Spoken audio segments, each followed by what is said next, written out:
My dear friend in Dhamma, today I would like to share with you the aspect of Buddhism in the way you may know or you may interesting in study and seeking Buddhist way of life as we have known or learned from the text or study from any school. I know that you are interested in studying and seeking the Buddhist way of giving up all the problem of life because everyone has problem itself which may be summed up as the problems of birth, decay, disease, and death. I know you that to understand the topic that I would like to sum up or talk, but I must tell you in advance that my knowledge of English is not complete yet. It is childish English that is self-taught and self-learning by myself. Thus, you must think carefully, try to understand and know what I mean to say. Since we cannot have a classroom lecture, my talk today must more like a private conversation. I want to communicate with you in the Dhamma language or in some technical term, sometimes in Pali that you might not understand clearly. You have heard that the Lord Buddha, in his enlightenment, discovered the Dhamma, means that the nature by himself. That's why we call his enlightenment is the self-enlightenment.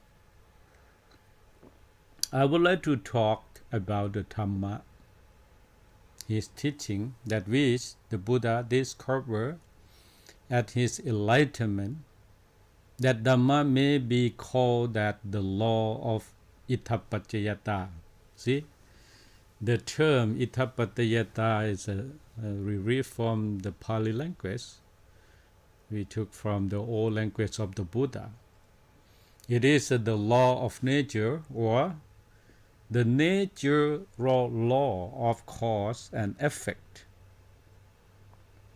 The key word is the cause and effect. This is also the heart of Buddha teaching if you understand deeply in that meaning. The term law in English is roughly equivalent to the Thai term กฎ In Thai we call กฎหมาย That's the national laws or the กฎ ธรรมชาติ is the law of nature. Thus, in Thai we say กฎ Itthapaccayata. So you may know the meaning of Itthapaccayata later on, but right now you should understand that กฎ is the law. Itthapaccayata is the Pali word. However, the Thai term กฎ means more than just law. Nevertheless, we must use the term law as it is the commonly accepted translation. The law of Itthapaccayata is the supreme thing. It's very important. I can be called God in any sense of the Westerner people. They believe God is a great supernatural being. The Lord Buddha was enlightened about this law. Immediately after that, he worshipped this law because of the Dhamma is the supreme teaching in Buddhism. But Buddha himself also, he respect the Dhamma, the law. He declared that all Buddha those in the past as well as those in the future worship this law in the name of Dhamma. This nature law is the comprised of 6 qualifications that all the people regard as the qualifications of God. That is to say, there are the qualification of being, the creator, the collector, controller, and the destroyer of being. So in the Western, the people, they believe that God is a creator and destroyer. If not, he's not satisfied. Omnipresent and omniscient. The one who has this qualification is called God. We Buddhists have this nature law of God. We look at this law as God, who has, in reality, these 6 qualifications. There is only God's acceptable by modern scientists. It is a natural law that cannot be established by anyone. If there is anyone or anything that establishes something, that thing is not a law, not a God in Thai sense, and especially not the God Itthapaccayata. There is only one law, but it includes all other laws, all other natural laws, not mundane laws. This law inheres in all the atoms, which together compose our universes, both physical and mental. We ought to know this law well, for it is the thing that controls all our problems and us. Human beings will be happy or not happy by doing right or wrong with regard to this law, not by the power of personal God, not even as a result of past karma. People may think about, in the previous life I did something wrong, that's why I have the karma in this life. This last point is something that we will discuss later about the law of karma or the law of action. Whether peacefulness of the world will exist or not exist depends upon doing right or doing wrong according to this law. I want you to think about the following supposition in order to estimate the power of this law. Suppose that all the personal gods intend to punish us. We can overcome all of the power and be free from their punishment by doing right according to the law. Or suppose that all the personal gods intend to bless us, yet if we do wrong in accordance with the law of the Itthapaccayata, in order to be happy, or, for instance, there is no way that we will receive the blessing of those gods. We can see that this law controls all things, both animate and inanimate. However, problems arise and appear only in animate things. The laws of Itthapaccayata can be seen as God. This God is indescribable and unclassifiable. We cannot know him as a person because he is not like anyone among all of those who we know in this world. Itthapaccayata The God is the first cause and the sustaining cause. In every time and every case in our universe, it creates both the positive and the negative. These are both positive and negative results because it is only the natural law. If he were a personal God, he would choose to create only the positive. If we don't want to any of the negative, we must know the law of the positive. We can then have positive results by practicing in accordance with that law. The way to practice to solve just the problems is called the Dhamma, or that we can call the law of nature. The actual problems of human being is the problem of suffering. The problem, suffering, both in the individual and in societies. Sentient beings must suffer when doing wrong against the law of Itappatiyata in the mode of contact. The law of Itappatiyata that you doing something wrong in the moment of contact or phassa. Pali word is a phassa, contact. I would like to know that especially since it is the essence of the Dhamma, thus I will repeat it. All sentient beings must suffer when doing wrong against the law of Itappatiyata in the moment of contact, phassa. Sentient beings will not suffer when doing right, that is, not doing wrong according to this law. This is the special true in the moment of phassa.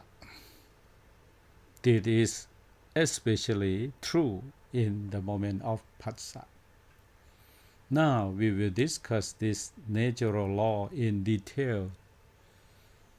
It is the ABC of the Buddha Dhamma. Sometimes we call in Paticca Samuppada.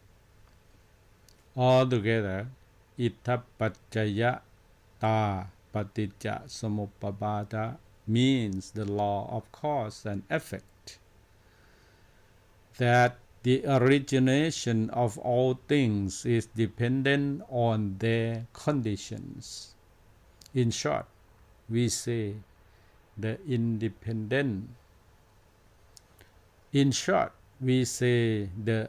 dependent origination of all things, but in this case we intend to discuss only the problems of human beings, human suffering, and satisfactoriness of all kinds. To understand the process of Itappacayata, we must start from the point of ayatana. That's a Pali again. What is the ayatana? Ayatana means the door or the channel, which are the six sense bases and their six objects, six sense organs. The external and internal. The internal ayatana are the sense organs: eyes, ear, nose, tongues, body, and mind itself. These are inside us. The outer ayatana are form, sound, odor, taste, touch, and idea or thought in the mind. You can see that eyes comes in contact with form, ears come to contact with sound, nose comes to contact with odor, tongue comes to contact with taste, body comes into contact with touch and mind comes in contact with idea, then we have 6 pairs of ayatana or the pair of channel link it together outside and inside. Let us study the process of Itapajayata. We will begin the first pair, eyes and form. As an example, eyes dependent on form that gives rise to our consciousness. Now we have 3 things, eyes, form, and consciousness. When these 3 come together in function, we call it contact. Phassa in Pali is phassa. This is the very important moment to know and study. Contact is the moment at which ignorance either arises or does not arise. If it is the occasion of arising of ignorance, it will go in a bad way to give rise to the problems of suffering. If in the moment of contact we have adequate mindfulness and wisdom to govern the contact correctly, and then there is no way, no room, and no chance to ignorance to arise. Then it is contact that cannot be the starting point of suffering. We must study, practice, and train ourselves in order to have mindfulness and wisdom to use exactly at the moment of contact. We will discuss this later also. Now, we will learn more and deeper about Itapatiyata. Now I will tell you more about the process of Itapatiyata Paticcasamuppada. If the phassa is an ignorant one, we will call it blind contact or ignorant contact. Just contact will give birth to blind feeling. Feeling with ignorance. It may be either pleasant or unpleasant feeling, but it has ignorance in it. We call it blind feeling or ignorance feeling, chest feeling. In Pali term, we call Vedana. Will give birth to the ignorance want to blind want. Usually we call blind want is a desire, means tanha in Pali. We means blind want, ignorance want, and wrong want, not simple want. You must know this. When we use the term desire, it means blind want, the want of ignorance, the want by means of ignorance. Just blind want, tanha, will give birth to attachment, upadana in Pali. Attachments arising from blind and ignorance want, then, is ignorant in itself.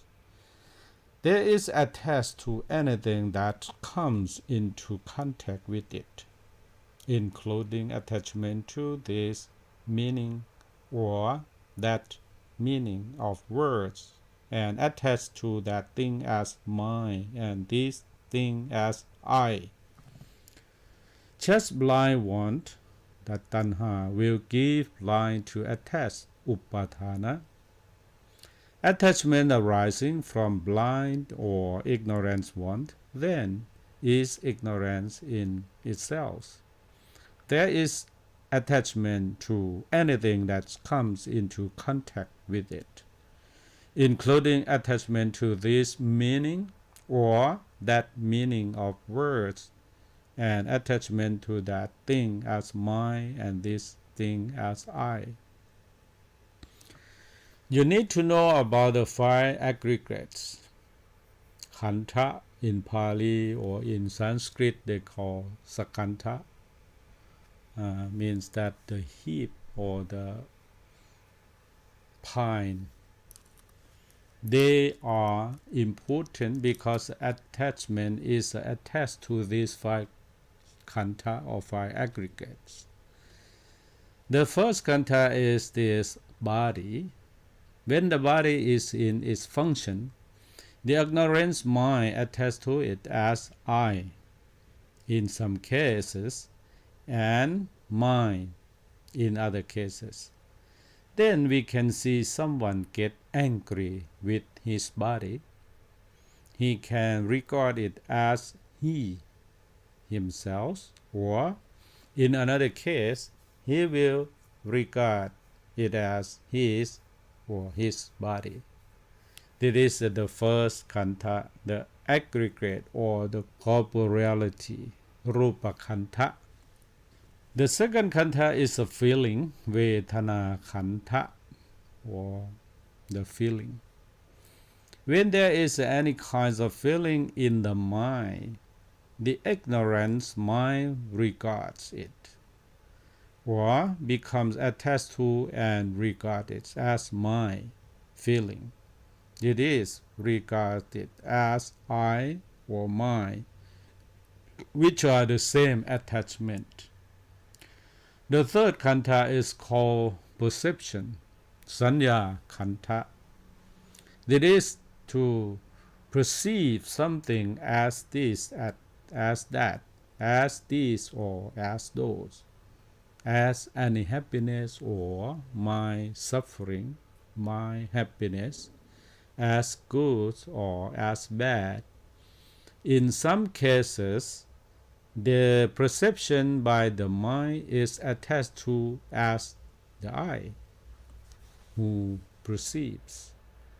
In other cases, perception is attached to the mind, my perception. You can understand that the same thing can be attached to in two ways, as the doer and as the done. Next, the fourth khanta, or the aggregates of clinging, is called sankhara khanta. Sankhara in this case has a special meaning. Literally, it means to form. But here it specifically means to form in a mental way, that is, to think. As a verb, sankhara means to condition, to give the rise or to cause. As a noun, it means formation, either the acts of forming or the state of having been formed, or both. Here we use the meaning to think, because to think is to give rise to or to cause the conception that is taking place now in the mind of the ignorant one. One attached to it as I think or as my thought. You should try to notice this and consider it for yourself. See attachment working in these two ways. Now to the fifth or last khanta, the consciousness aggregate, vijnana khanta, is to know all things that come to be in contact with eyes, ears, nose, tongue, body, and mind. The ignorant not will attach to consciousness or the body of consciousness as I, who is conscious, and at other time we will attach to it as my consciousness. These are two ways. Altogether, we have 5 groups of attachment. You can see that we become attached to many things, both outside and inside. attaching to them and grasping at them. All that is done, mentality as I or mine. These are ignorant concepts, not the real thing. In all cases, it is only thought, ignorance, that the conceptions of I or mine arises towards things. Now, let's return to attachment taking place in the process of ittappaccayata. Such attachments gives rise to existence, bhava, or in Thai we call pop. Bhava is a pop. That is the becoming to something, the elusive self. The becoming of the self arises from attachment. There is attachment to an elusive thing by elusive thoughts, and so we come to have elusive becoming, bhava. At this point, there exists the self, even in the states of infancy. We call it bhava or becoming. Becoming gives rise to birth, chati. Here, the self is full bloom as a self that is proper and suitable to its case to be one. I, one man, one self. At this moment, there is a self, the thing that is imagined to be the self or the I. Now the elusive I takes place in the process of ittappaccayata. The I thinks, acts, and speaks in the way of attachment. Then the I begins to act and speak in ignorant ways, such as, this is I, and this is my possession, and even this is my birth, this is my decay, this is my disease, and this is my death. All things come to be problems for just a self. These things problems to the mind, so that the mind suffers and has suffering and dissatisfactoriness of all kinds of whatever the case. This ittappaccayata is the way or process of giving rise to the problems of mental suffering.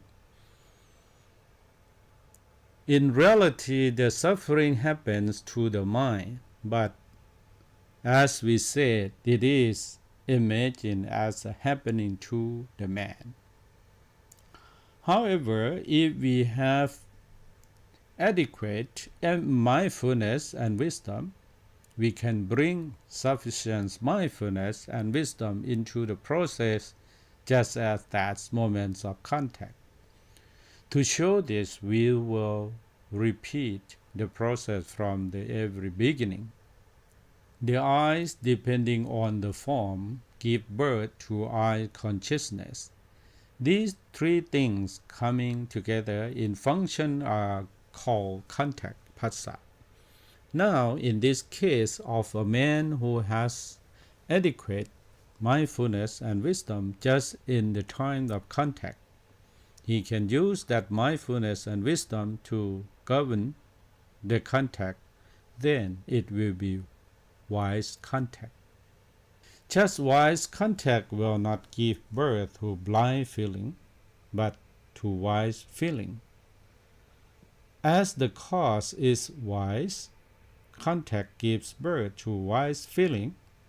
Wise feeling cannot give birth to blind want, but gives rise to wise want or want with wisdom. We must differentiate this from the first case of ignorant contact. Then wise contact or awakened contact gives birth to wise feeling, whether the feeling is pleasant or unpleasant, there is feeling with wisdom through mindfulness, just as a feeling cannot give rise to blind want or desire, but it will only give birth to wise want, which cannot be called desire. Then we have wise want. The wise want cannot give birth to attachment. Thus, there is no attachment to the elusive contact of I or mine, and there is no existence for the cells and no birth of the cells. There is no self, that is no I or mine, which will be, then nothing can come into contact with the I. Because without I, there is no problems of the mind at all. So we have seen Ittappaccayata in the process of not giving rise to problems in human life. You can see that there are two ways or two kinds of Ittappaccayata. The first runs by ignorance and ends in the problems of suffering. The second runs by means of mindfulness and wisdom and is the ending of all problems. This is the law, the nature law. It is not a law established by anyone. The law is a thing in itself. We must know this. This is what the Lord Buddha discovered in his enlightenment. He was enlightened concerning this thing that is called the Supreme Dhamma, and he worshipped it at the time of his enlightenment. We have this Dhamma, the law of Ittappaccayata, as the supreme thing. It can be called the Buddhist God. It is an or non-personal God. I would like you to know this. This is the Buddhist way to be emancipated from all problems.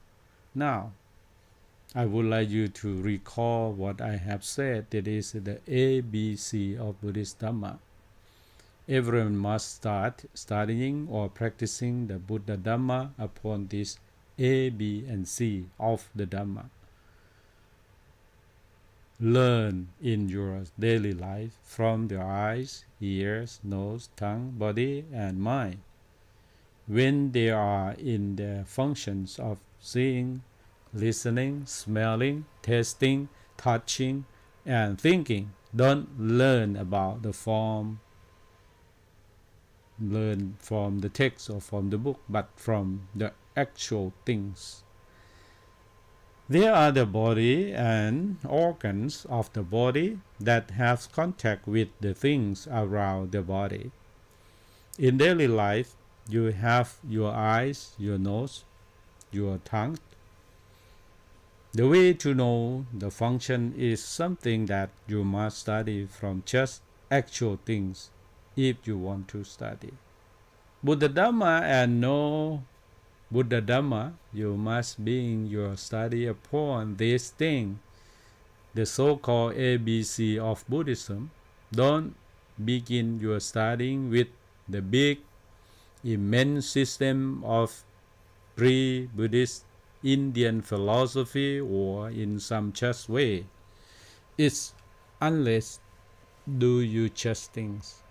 I would like you to study Buddha Dhamma by studying your study with the 6 pairs of ayatana, the 6 senses organs, and the 6 objects when they are functioning in your daily life. Don't start from a book or from some other material or from sermon or a preaching from a beautiful word or beautiful teachers. That's something that you cannot get, what is called the law of Dhamma. That's unless your own you want to get the heart of the Dhamma, then you have to learn by yourself, study and practice by yourself. This is human friend by thinking that he is our friend who was born to be old, become ill, and die together with us. He is our friend swimming around in the changing circles with us. He is under the power of defilements like us, hence he sometimes errs.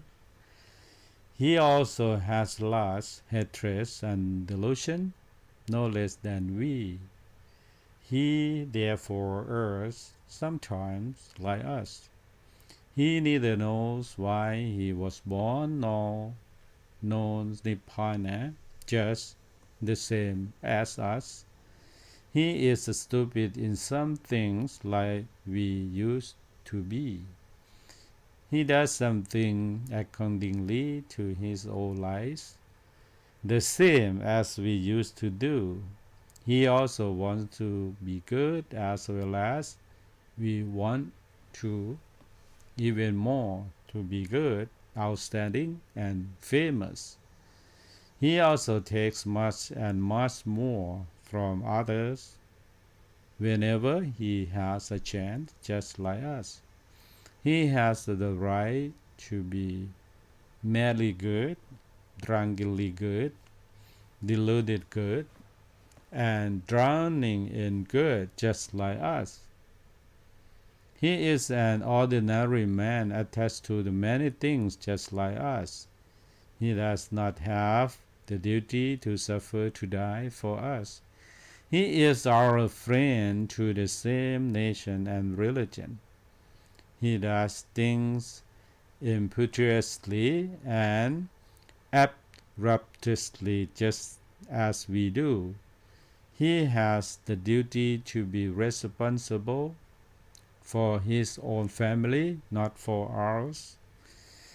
He has the right to his own tastes and preferences. He has the right to choose anything, even religious, for his own fantasy satisfaction. He has the right to share equally with us the public property.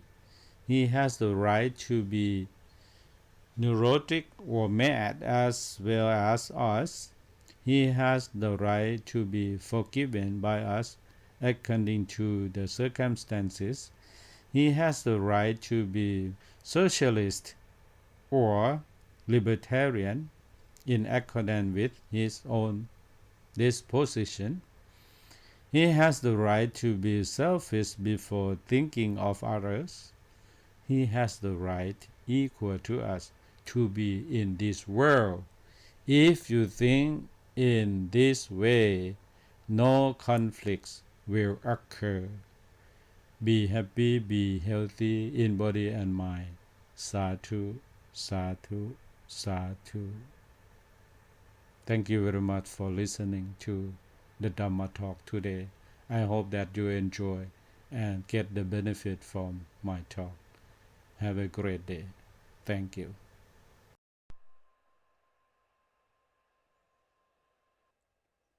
1 2 3 Asalha Busha Day, Dhamma Day or Sankha Day is the celebration of Buddha's first discourse to the 5 monks at Deer Park after his enlightenment at Bodh Gaya. This holiday commemorates the day the triple gem, the Buddha, the Dhamma, and the Sangha was completed. The story of the Buddha's first discourse at Deer Park at Saranath. Saranath or Isipatana, located about 6 miles from Varanasi in Uttar Pradesh, India, is the Deer Park where the Buddha delivered the first discourse, set in motion the wheel of Dhamma, founded the Sangha. The Buddha had achieved enlightenment at Uruvela, presently Buddhagaya, under the Bodhi tree on the bank of the Neranjara after repulsing the attempts of Mara, the evil temper, to prevent him from reaching Buddhahood. After reaching enlightenment, the Buddha spent 7 days at Uruvela and 7 days at the 6 other nearby locations, a total of 49 days enjoying the bliss of sainthood. He thought about giving his first discourse to Alara, a wise man who would quickly acknowledge the truth of Dhamma. However, a deity came to the Buddha to tell him the Alara has died a week earlier. Then he thought about giving his discourse to the Uddaka, student of the wise man Rama.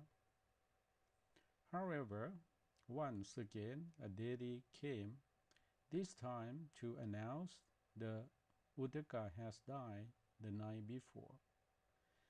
At this point, the Buddha recalled the 5 bhikkhus, Gondanya, Vappa, Mahanama, and Asachi, and Patiya. The Panchavakhi with whom he has practiced the ascetic life for 6 years before realizing that it was not conducive to liberation. He wanted to pay them back for the help they had given to him. So he set off on foot for Sarnath, the deer park near Varanasi, about 142 miles away, where the 5 were staying.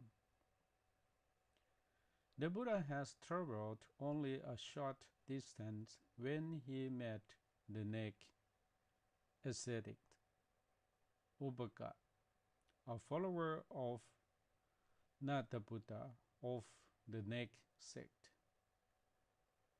He attempted to convince the man of the truth of Buddhism, but was unable to do so because of the ascetic's misconceptions.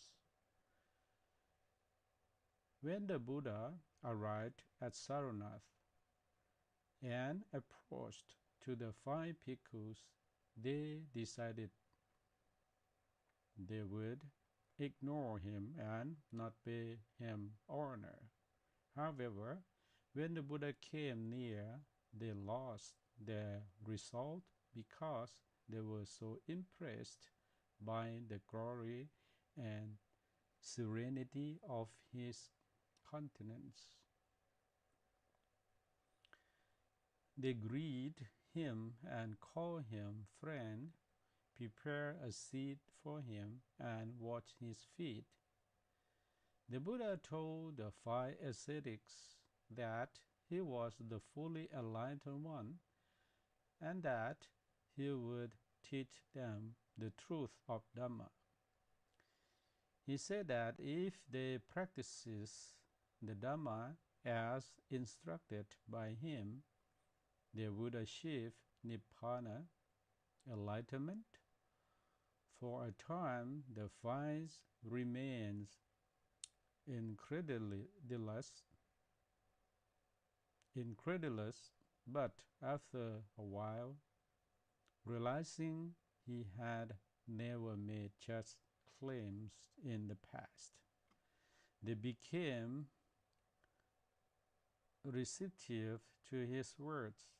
The Buddha advised the Buddha delivered to the 5 monks his first discourse, the Dhammacakkappavattana Sutta, setting the motion the wheel of the Dhamma in Samyutta Nikaya 56.11. Hearing the Buddha discourse, the 5 ascetics became convinced of the truth of what he said. At the end of discourse, one of the bhikkhus, Gondanya, completely understood the here of the Dhamma. Whatever is subject to origination is also subject to pass away. The 5 monks were subsequently ordained by the Buddha, and the Sangha, the order of the monks, was established. The meaning and significance of Asalabhusha. The Pali word Asalaha is the number of 8th month of the old Indian calendar. So Asalabhusha Day is celebrated on the full moon day of the 8th month. In the Georgian calendar, this day usually falls in July. In 1958, the Sanghas in Thailand reinstituted this holy day after it has gone unobserved for several centuries. At a meeting of the Ecclesiastical Councils in July 1958, Prathamakosacharya, assistant Ecclesiastical Minister of Education, recommended the establishment of the Sangha Day. Asalabhusha Day is important because it commemorates the Buddha's first discourse. The first discourse was concerned with the middle path or middle way and the 4 noble truths. The Buddha first spoke about the middle way, the way leading to enlightenment, which lies between the extremes of sensual gratification on the other hand, and of the self-modifications of the ascetic's life.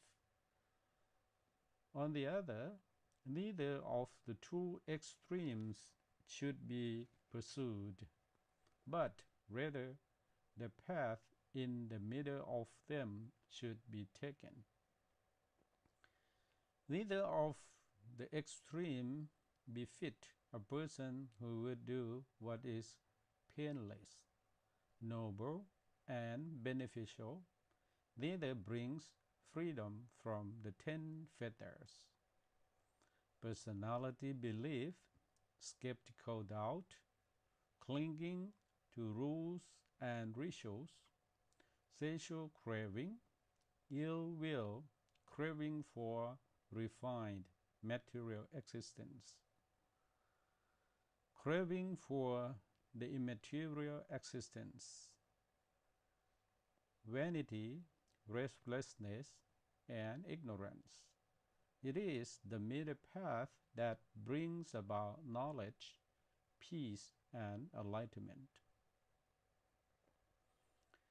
Since the Buddha's first discourse encapsulates the Dhamma presented to the world for the first time, it is understandable that his sermon would include a presentation of 4 noble truths.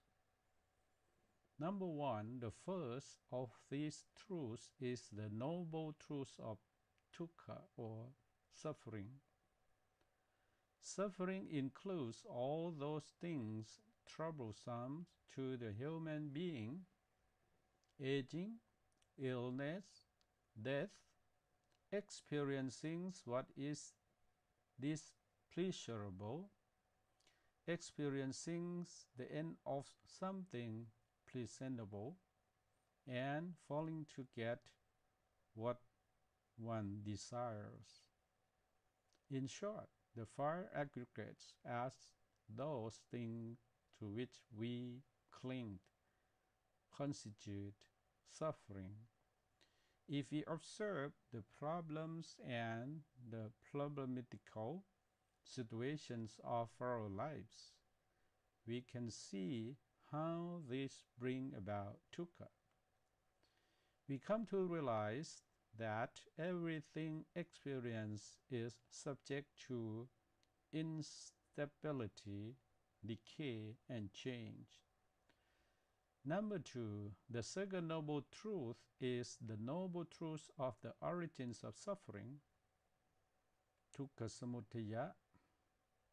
It is craving that keeps the circles of dependence origination, paticca going, which causes an emergence of the suffering selves. Craving is for sensual pleasures, for instance, and even of the extermination, it is the result of ignorance. One of the fetters brings about hatred, violence, and destruction. This does not mean that craving is the first cause. Since for the Buddha, all things are relative and interdependent. Number 3, the third noble truth is the truth of the cessations of suffering, dukkha nirodha. Cessations of sufferings comes with the cessations of craving without remainder, with the abandonment of it, with freedom from it. With freedom from craving comes freedom from all the defilements. Number 4, the last of the truths about which the Buddha preached in his first discourse is the truth concerning the way leading to the cessations of suffering, dukkha nirodha. It is the Noble Eightfold Path, the middle way. The Noble Eightfold Path includes right understanding, right thought, right speech, right action, right livelihood, right effort, right mindfulness, and right concentration. These factors may be described as follows. First, if we are going to do anything to improve our lives, we first have to understand the situation. We must get a clear view of the way things are. In other words, we must have right understanding, samma ditthi. Right understanding includes the religious beliefs of ordinary people, relative truths, and understanding of the Four Noble Truths, the realization that all nature is subject to impermanence, anicca, suffering, dukkha, and lack of self, anatta, and an understanding of dependent origination. Number 2, right thought, samma sankappa, means that our minds are free from sensuality, hatred, and violence, and that we live lives of renunciation, loving kindness, and non-violence. Unwholesome thoughts result in the inability to think or act properly and bring suffering into our lives. Number 3, if we want to advance on the path to enlightenment, we must avoid negative speech in all its forms. We must use right speech, samma vaca. Negative speech includes all the following: lying, backstabbing, unkind words, inflammatory language, idle gossip, and prejudicial remarks. The positive side of just talk is speech that is truthful, kind, appropriate, and helpful to other people. Number 4, right action, samma kammanta, means observing the 5 precepts, the basic principles of Buddhism. These are the remain from destroying living things, to refrain from taking anything that is not given, to refrain from sexual misconduct, to refrain from false speech, and to refrain from anything caused intoxications or inattention. If we observe these precepts, we will not bring harm upon either other, ourselves, or other living things.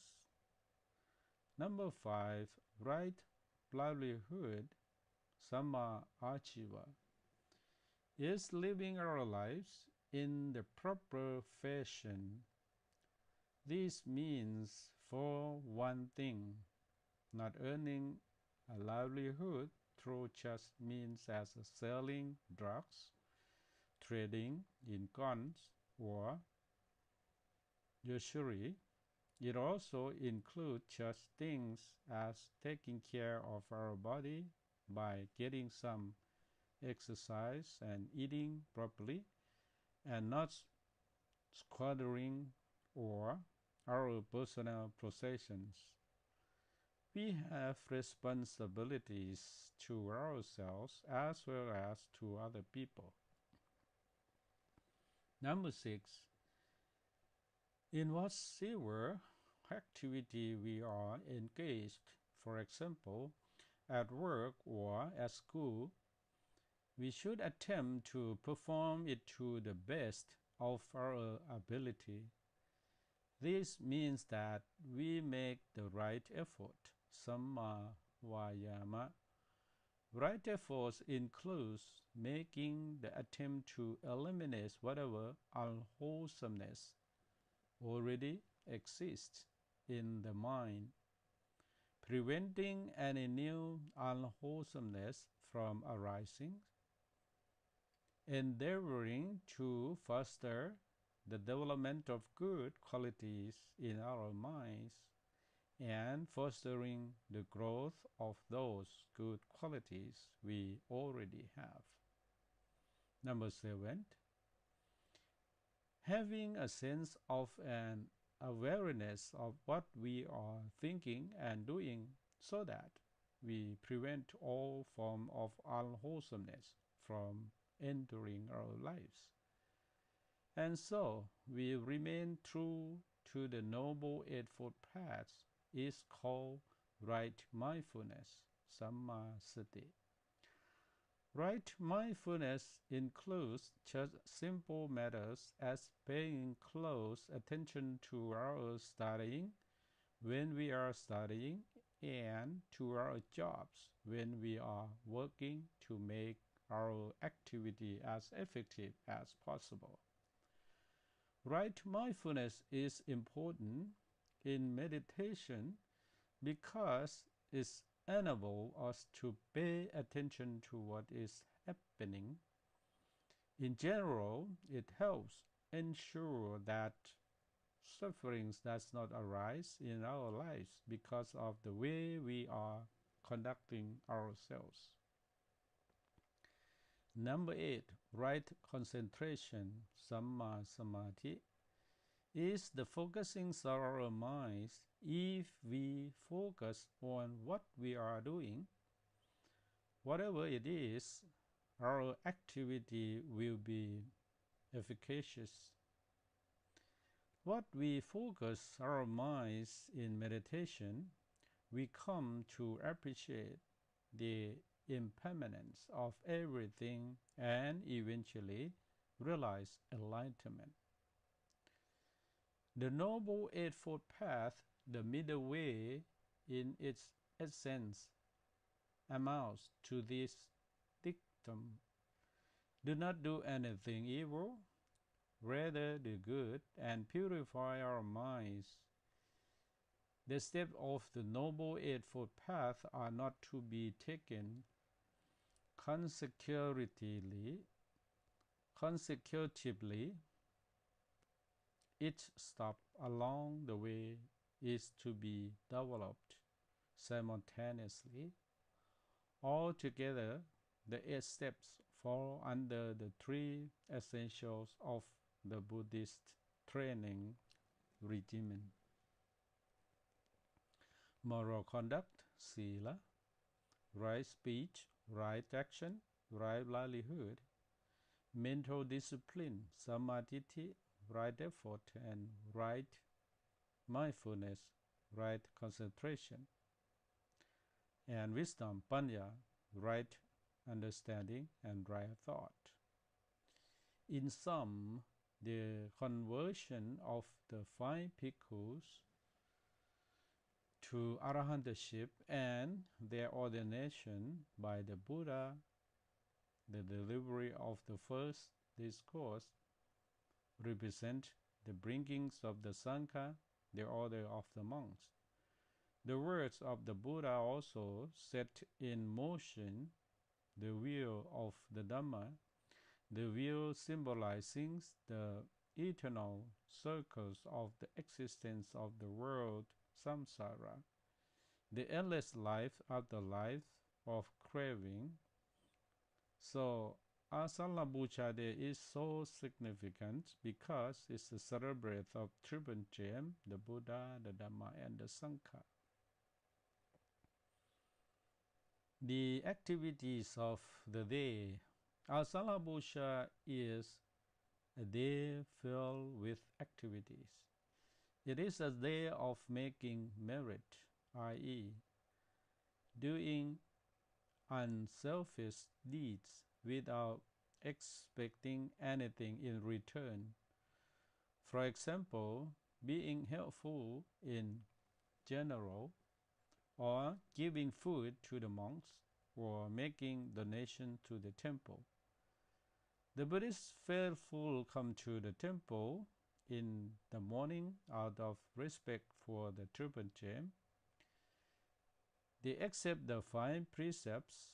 Some of the faithful accept the 8 precepts. The 8 precepts include the 5 precepts as well as the following. Number 6, to refrain from taking food at time not appropriate. 7, to refrain from dancing, singing, music, and inappropriate shows, as well as from perfumed and anything that tend to beautify or adorate our person, decorate a person. And 8, to refrain from sitting in high and luxurious places. Activities continue throughout the day. In the middle of the morning, food is offered to the monks during their alms walk. In the afternoon, the faithful gather inside the temple, where they chant together and pray to the Triple Gem. They're listening to the Dhamma talk about the meaning of the day. After the talk, there is the procession, the triple circumambulation around the temple. The triple circumambulation, literally, the act of walking around something 3 times, is an act in which the faithful walk slowly and liberally in a clockwise motion around the temple with their right sides toward the building. The meaning of focused attention to the object, the temple, as well as show its respect.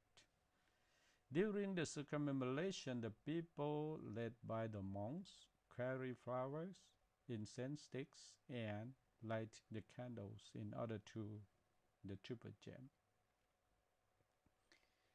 In the late afternoon, after all the lay people have left, the monks gather in the temple to listening to the recitations of their 227 precepts, the Patimokkha, the rules for the monks. These precepts are recited every new and full moon. They include the following rules regarding expulsion from the Sangha, Parashika rules regarding meetings of the Sangha, Sanghadisesa, indefinite rules, Aniyata rules regarding forfeiture and confession, Nisakhiya Pajiti rules regarding confessions, Paditi rules regarding acknowledgements, Padidesniya rules of training, Sekhiya, and rules of setting disputes. Adhikarana Samatha.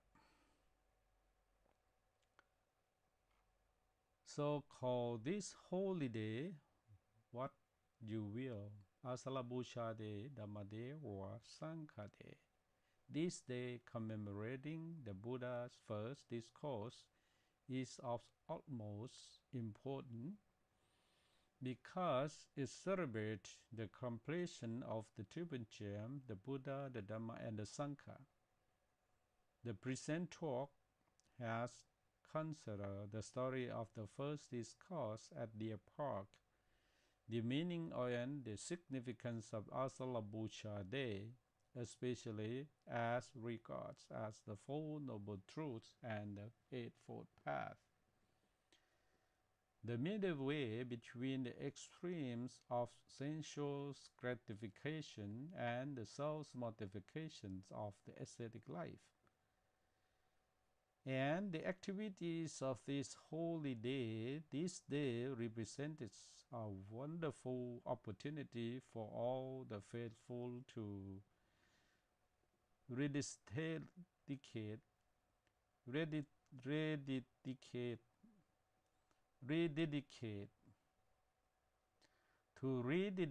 themselves to the principles of their Buddha heritage.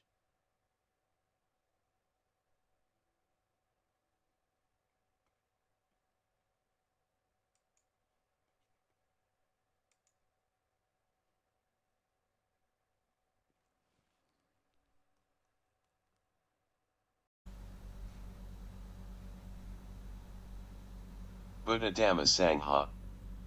Venerable Ajahn Sumit Ho. When people ask what do you have to do to become a Buddhist, we say that we take refuge in Buddha Dhamma Sangha, and to take refuge we recite a Pali formula. Buddham Saranam Gacchami, I go to the Buddha for refuge, Dhammam Saranam Gacchami, I go to the Dhamma for refuge, Sangham Saranam Gacchami, I go to the Sangha for refuge. As we practice more and begin to realize the profundity of the Buddhist teachings, it becomes a real joy to take these refuges, and even just their recitation inspires the mind. After 16 years as a monk, I still like to chant Buddham Saranam Gacchami. In fact, I like it more than I did 15 years ago, because then it didn't really mean anything to me. I just chanted it because I had to, because it was part of the tradition. Merely taking refuge in the Buddha verbally doesn't mean you take refuge in anything. A parrot could be trained to say Buddham Saranam Gacchami, and it would probably be as meaningful to a parrot as it is to many Buddhists. These words are for reflection, looking at them and actually investigating what they mean, what refuge means, what Buddha means. When we say I take refuge in the Buddha, what do we mean by that? How can we use that so that it is not just a repetition of nonsense syllables but something that really helps to remind us, gives us direction and increases our devotion, our dedication to the path of the Buddha? The word Buddha is a lovely word, it means the one who knows, and the first refuge is in Buddha as the personification of wisdom. Unpersonified wisdom remains too abstract for us, we can't conceive a bodiless, soulless wisdom, and so as wisdom always seems to have a personal quality to it, using Buddha as its symbol is very useful. We can use the word Buddha to refer to Gautama, the founder of what is now known as Buddhism, the historical sage who attained parinibbana*. In India 2500 years ago, the teacher of the Four Noble Truths and the Eightfold Path, teachings from which we today still benefit. But when we take refuge in the Buddha, it doesn't mean that we take refuge in some historical prophet but in that which is wise in the universe, in our minds, that which is not separate from us but is more real than anything we can conceive with the mind or experience through the senses. Without any Buddha wisdom in the universe, life for any length of time would be totally impossible. It is the Buddha wisdom that protects. We call it Buddha wisdom, other people can call it other things if they want, these are just words. We happen to use the words of our tradition. We're not going to argue about Pali words, Sanskrit words, Hebrew, Greek, Latin, English or any other. We're just using the term Buddha wisdom as a conventional symbol to help remind us to be wise, to be alert, to be awake. Many forest bhikkhus in the northeast of Thailand use the word Buddha as their meditation object. They use it as a kind of koan. Firstly, they calm the mind by following the inhalations and exhalations using the syllables Buddha and then begin to contemplate what is Buddha, the one who knows. What is the knowing? When I used to travel around the northeast of Thailand on Tudong, I liked to go and stay at the monastery of Ajahn Phun. Ajahn Phun was a much loved and deeply respected monk, the teacher of the royal family, and he was so popular that he was constantly receiving guests. I would sit at his kuti and hear him give the most amazing kind of Dhamma talks, all on the subject of Buddha. As far as I could see, it was all that he taught. He could make it into a really profound meditation, whether for an illiterate farmer or an elegant Western educated Thai aristocrat. The main part of his teaching was to not just mechanically repeat Buddha but to reflect and investigate, to awaken the mind to really look into the Buddha, the one who knows, really investigate its beginning, its end, above and below, so that one's whole attention was stuck onto it. When one did that, Buddha became something that echoed through the mind. One would investigate it, look at it, examine it before it was said, after it was said, and eventually one would start listening to it and hear beyond the sound until one heard the silence. A refuge is a place of safety, and so when superstitious people would come to my teacher Ajahn Chah, wanting charmed medallions or little talismans to protect them from bullets and knives, ghosts, and so on, he would say, "Why do you want things like that? The only real protection is taking refuge in the Buddha. Taking refuge in the Buddha is enough." But their faith in Buddha usually wasn't quite as much as their faith in those silly little medallions. They wanted something made out of bronze and clay, stamped and blessed. This is what is called taking refuge in bronze and clay, taking refuge in superstition, taking refuge in that which is truly unsafe and cannot really help us. Today in modern Britain we find that generally people are more sophisticated. They don't take refuge in magic charms, they take refuge in things like the Westminster Bank, but that is still taking refuge in something that offers no safety. Taking refuge in the Buddha, in wisdom, means that we have a place of safety. When there is wisdom, when we act wisely and live wisely, we are truly safe. the conditions around us might change. We can't guarantee what will happen to the material standard of living or that the Westminster Bank will survive the decade.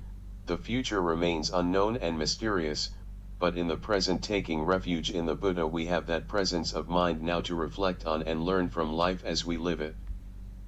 Wisdom doesn't mean having a lot of knowledge about the world. We don't have to go to university and collect information about the world to be wise. Wisdom means knowing the nature of conditions as we're experiencing them. It is not just being caught up in reacting to and absorbing into the conditions of our bodies and minds out of habit, out of fear, worry, doubt, greed and so on, but using that Buddha, that one who knows, to observe that these conditions are changing. It is the knowing of that change that we call Buddha and in which we take refuge. We make no claims to Buddha as being me or mine. We don't say I am Buddha, but rather I take refuge in Buddha. It is a way of humbly submitting to that wisdom, being aware, being awake. Although in one sense taking refuge is something we are doing all the time, the Pali formula we use is a reminder because we forget, because we habitually take refuge in worry, doubt, fear, anger, greed, and so on. The Buddha image is similar. When we bow to it, we don't imagine that it is anything other than a bronze image, a symbol. It is a reflection and makes us a little more aware of Buddha, of our refuge in Buddha Dhamma Sangha.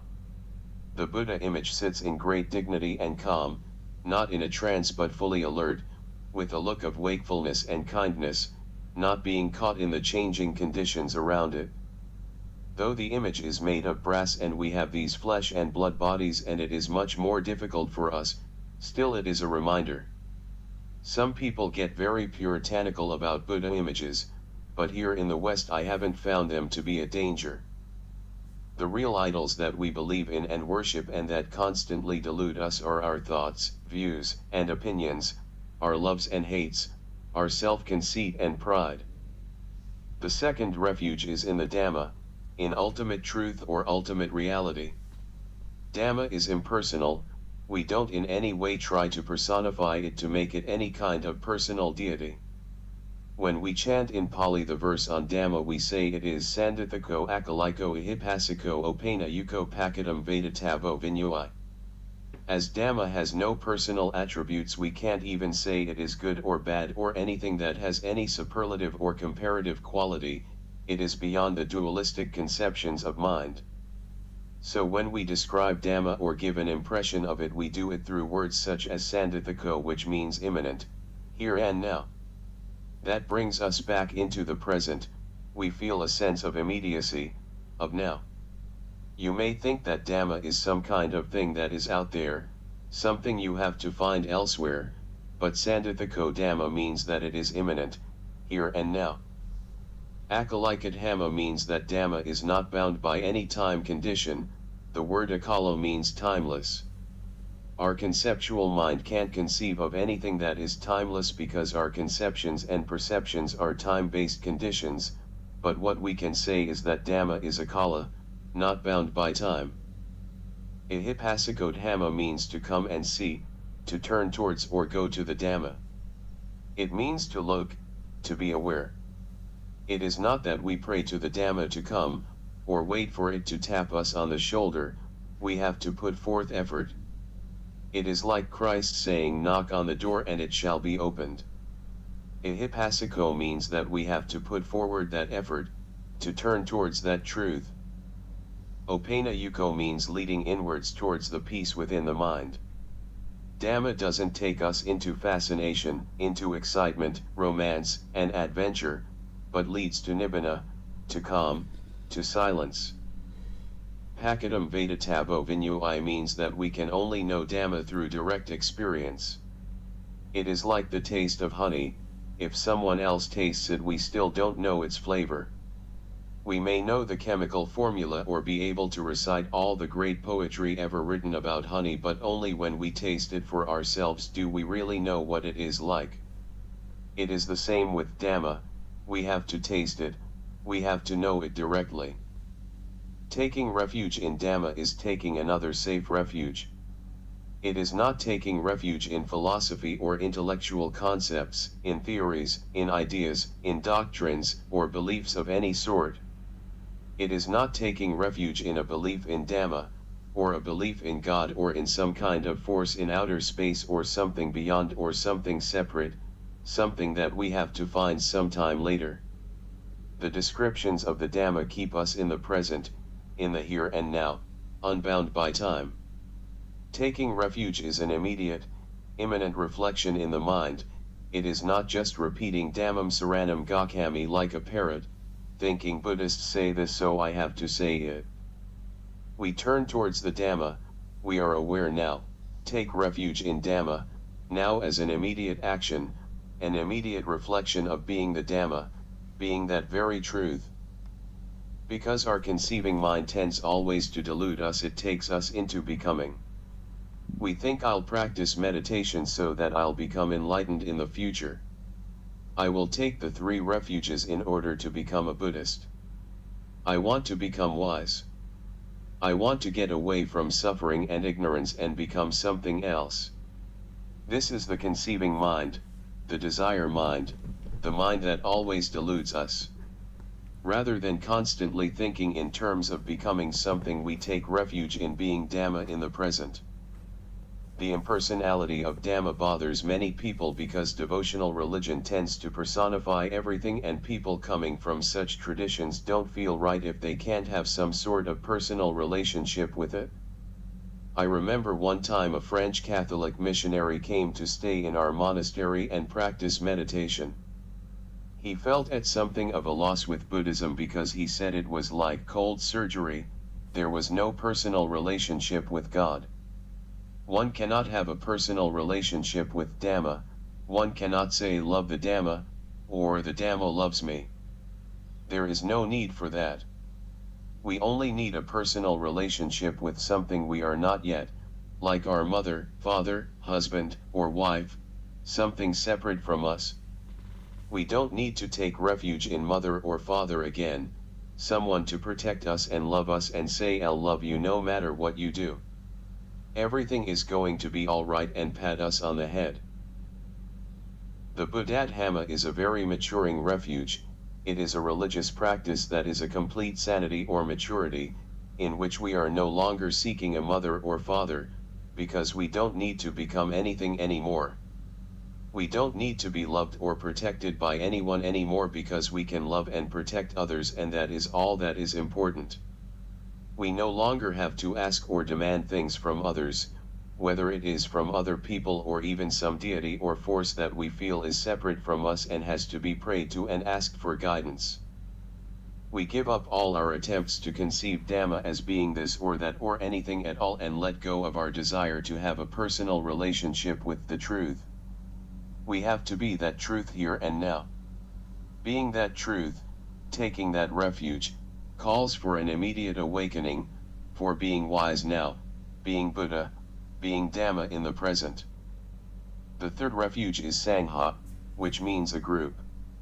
Sangha may be the Bhikkhu Sangha or the Arya Sangha, the group of the noble beings, those who live virtuously, doing good and refraining from evil with bodily action and speech. Here taking refuge in the Sangha with Sangam Saranam Gacchami means we take refuge in virtue, in that which is good, virtuous, kind, compassionate, and generous. We don't take refuge in those things in our minds that are mean, nasty, cruel, selfish, jealous, hateful, angry, even though admittedly that is what we often tend to do out of heedlessness, out of not reflecting, not being awake, but just reacting to conditions.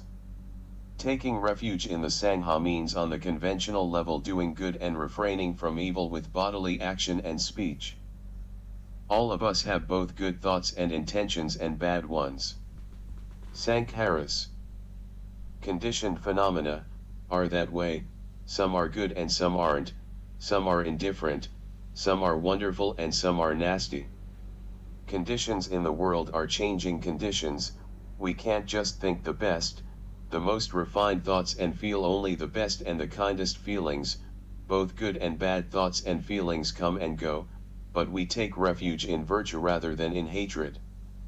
We take refuge in that in all of us that intends to do good, which is compassionate and kind and loving towards ourselves and others. So the refuge of Sangha is a very practical refuge for day-to-day living within the human form, within this body, in relation to the bodies of other beings and the physical world that we live in. When we take this refuge, we do not act in any way that causes division, disharmony, cruelty, meanness, or unkindness to any living being, including ourself, our own body and mind.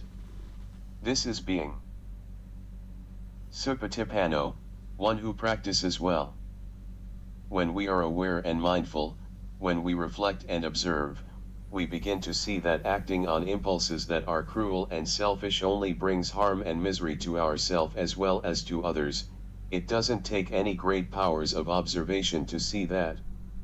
If you've met any criminals in your life, people who have acted selfishly and evilly, you'll find them constantly frightened, obsessed, paranoid, suspicious, having to drink a lot, take drugs, keep busy, do all kinds of things because living with themselves is so horrible. 5 minutes alone with themselves without any dope or drink or anything would seem to them like eternal hell, because the karmic result of evil is so appalling mentally. Even if they're never caught by the police or sent to prison, don't think they're going to get away with anything. In fact, sometimes that is the kindest thing, to put them in prison and punish them. It makes them feel better. I was never a criminal, but I have managed to tell a few lies and do a few mean and nasty things in my lifetime, and the results were always unpleasant. Even today when I think of those things, it is not a pleasant memory. It is not something that I want to go to announce to everybody, not something that I feel joy when I think about.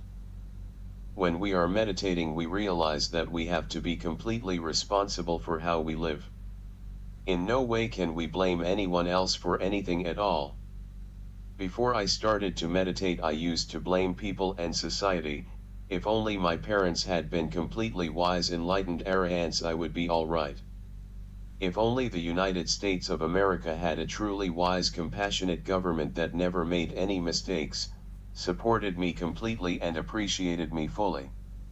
If only my friends were wise and encouraging, and the teachers truly wise, generous, and kind. If everyone around me was perfect, if the society was perfect, if the world wise, perfect, then I wouldn't have any of these problems. But all have failed me. My parents had a few flaws and they did make a few mistakes, but now when I look back on it, they didn't make very many. At the time when I was looking to blame others and I was desperately trying to think of the faults of my parents, I really had to work at it. My generation was very good at blaming everything on the United States, and that is a really easy one because the United States makes a lot of mistakes. But when we meditate, it means we can no longer get away with that kind of lying to ourselves. We suddenly realize that no matter what anyone else has done or how unjust the society might be or what our parents might have been like, we can in no way spend the rest of our lives blaming anyone else. That is a complete waste of time. We have to accept complete responsibility for our life and live it. Even if we did have miserable parents, were raised in a terrible society with no opportunities, it still doesn't matter. There is no one else to blame for our suffering now but ourselves, our own ignorance, selfishness, and conceit.